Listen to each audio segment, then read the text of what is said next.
The story of David begins long before his victory over Goliath. From a young age, he was chosen by God to be the king of Israel, though this journey was filled with challenges. At the time, Israel was in a constant state of conflict, especially with the Philistines. Saul, the first king of Israel, was losing God's favor due to his disobedience, and the kingdom was on the brink of collapse. David, a simple shepherd, was anointed as the next king, though he had no idea what destiny had in store for him.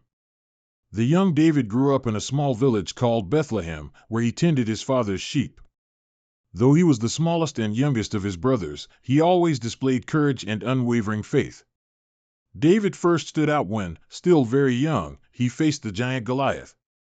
The Philistines had challenged the Israelites to a duel, and Goliath, a giant warrior, presented himself as the champion of the Philistines. He taunted the Israelites daily, mocking them and threatening their honor. Fear gripped Saul's army, and no one dared face him. When David arrived at the military camp to bring food to his brothers, he heard Goliath's challenge and was outraged. David knew that despite his youth and small stature, he had something no one else had: absolute trust in God. While the others trembled in fear, he volunteered to fight Goliath. King Saul tried to persuade David to wear his armor and use his weapons, but David refused. He took only his sling and 5 smooth stones from a stream, trusting in God's power to defeat the giant. When David faced Goliath, the giant mocked him, but David did not hesitate. He slung the stone, and it struck Goliath directly in the forehead, knocking him to the ground. With a simple act of faith, David overcame the impossible. This victory not only made David a hero but also placed him at the center of Israel's attention. From that moment, he began to be recognized for his courage and faith. But this fame soon caused problems. Saul, the king, grew jealous of David and feared that he would take his throne. The king, who had once offered his daughter to David in marriage, now saw him as a threat. David, on his part, was still willing to serve Saul, but the environment became increasingly hostile. Saul began to chase David, trying to kill him, and David had to flee.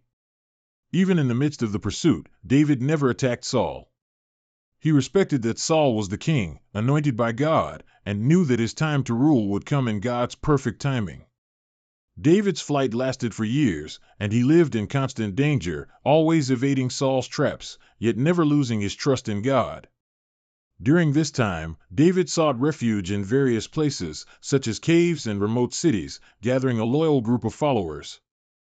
Even though he was being hunted, David did not stray from God's path. He knew that his mission was far from complete. On one of his escapes, David had the chance to kill Saul while he slept, but once again, he refused. He did not want to usurp the throne. Instead, he wanted to wait for God's plan. King Saul, meanwhile, became increasingly consumed by paranoia and anger. He began making alliances with the Philistines, seeking support that no longer came from God. Meanwhile, David grew in strength and wisdom. He knew that God had chosen him, and he trusted that, sooner or later, God would fulfill his promises. Saul's death came when the king was gravely wounded in a battle against the Philistines. On the battlefield, he asked his armor-bearer to kill him to avoid falling into the hands of the enemy. But the armor-bearer refused, and Saul died alone, far from everyone. When David learned of Saul's death, he was not happy. Despite everything that had happened between them, David knew Saul had been chosen by God, and his death marked the end of a painful cycle for Israel. David mourned deeply for Saul and for his friend Jonathan, Saul's son. He composed a lament, expressing his grief for their loss, and the people of Israel followed him in mourning. After Saul's death, David was anointed king of Judah, but Saul's reign had not yet been completely overcome. Abner, one of Saul's generals, proclaimed Ishbosheth, Saul's son, as king of the other tribes of Israel, leading to a series of battles between David's followers and those of Ishbosheth. The struggle for the unity of Israel continued for years. But gradually, David earned the trust of the other tribes, and eventually, he was crowned king of all Israel. His reign was marked by territorial conquests and the restoration of order in the land. David united the tribes of Israel and made the kingdom stronger, a respected nation among its neighbors. But David's reign was not without challenges. He faced various internal and personal struggles. One of the most difficult moments of his life was his sin with Bathsheba. When David became infatuated with Bathsheba, the wife of Uriah, he committed adultery with her, and to cover up the sin, he had Uriah killed. When the prophet Nathan confronted David about his sin, he repented deeply, and God forgave him. However, the consequence of his actions was the death of the child born from his affair with Bathsheba. The grief was immense, but David, in his humility, accepted God's discipline. His marriage to Bathsheba, however, resulted in the birth of Solomon, who would later become the king of Israel.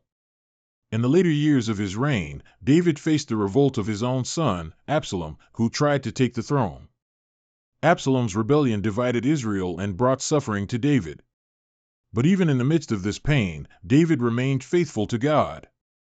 When Absalom was killed in battle, David mourned deeply for his son, saying, "My son, Absalom. Absalom, my son, my son."